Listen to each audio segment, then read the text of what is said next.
You think your skeleton is the oldest part of you. It feels permanent, a solid frame you received at birth and carried through every version of your life. But the real answer is far stranger. Right now, hidden beneath your skin, parts of your skeleton are being destroyed on purpose. Tiny cells are dissolving old bone with acid. Other cells are following behind them, building fresh bone in the empty space. Your skeleton is not a finished structure. It is a construction site that never closes. This process is called bone remodeling. In plain English, your body removes small sections of old or damaged bone and replaces them with new material. Across an adult lifetime, this work continues so extensively that most of your skeleton is replaced roughly every 10 years, not all at once, not on a neat birthday. Different regions renew at different speeds, like streets in a city being repaired one block at a time. The demolition crew is made of cells called osteoclasts. The name sounds complicated, but their job is simple. They break bone down. An osteoclast attaches itself to a tiny area of bone, seals the edges, then releases acid and enzymes into the space beneath it. The mineral dissolves, the protein framework is cut apart, a microscopic hollow is left behind. That sounds dangerous. Why would your body deliberately weaken the structure holding you upright? Because bone is strong, but it is not indestructible. Every step, jump, and heavy load creates stress. Over time, that stress can produce damage too small to see. If your skeleton were simply left untouched, those tiny defects could accumulate. Remodeling allows your body to remove worn material before a microscopic problem becomes a much larger one. Once the demolition ends, the builders arrive. These cells are called osteoblasts. They lay down a flexible framework made largely from collagen, then help fill it with calcium and phosphate minerals. The result is fresh bone. They are hard enough to support your weight, but flexible enough to resist snapping like dry chalk. The strangest workers may be the cells buried inside the bone itself.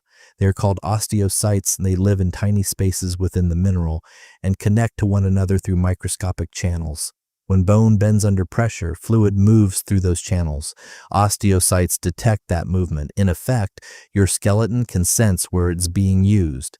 This helps explain an observation associated with the 19th century surgeon Julius Wolff.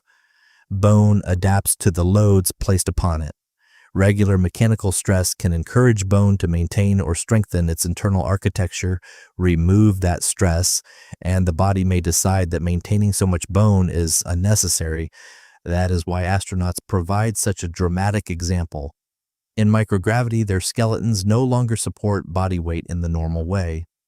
Without the familiar pull and impact of life on Earth, bone breakdown can outpace bone formation, especially in weight-bearing regions. The skeleton is not failing to understand space.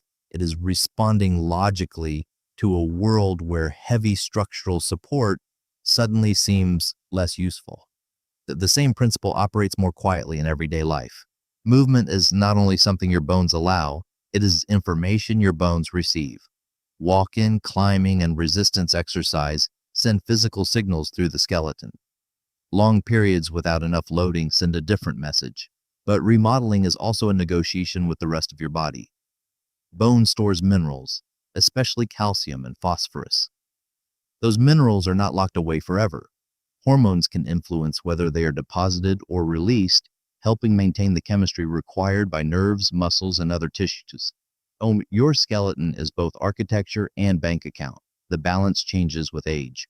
When removal and replacement remain closely matched, total bone mass can stay relatively stable. When breakdown begins to exceed formation, bones gradually lose strength. This imbalance is central to osteoporosis, a condition in which bone becomes more fragile and fractures become more likely. So the phrase new skeleton every 10 years is useful, but it is not magic. You do not wake up with 206 completely new bones. Some bone turns over faster than other bone, and some older material remains much longer. The deeper truth is more interesting. Permanence is an illusion created by continuous repair. The skeleton inside you looks silent and still, yet millions of microscopic work sites are opening, closing, and moving on. Demolition cells clear damage. Building cells refill it. Sensor cells decide where attention is needed. The shape appears unchanged because the rebuilding is so carefully coordinated. You think your skeleton is the oldest part of you, but much of what feels permanent has survived only by constantly becoming new.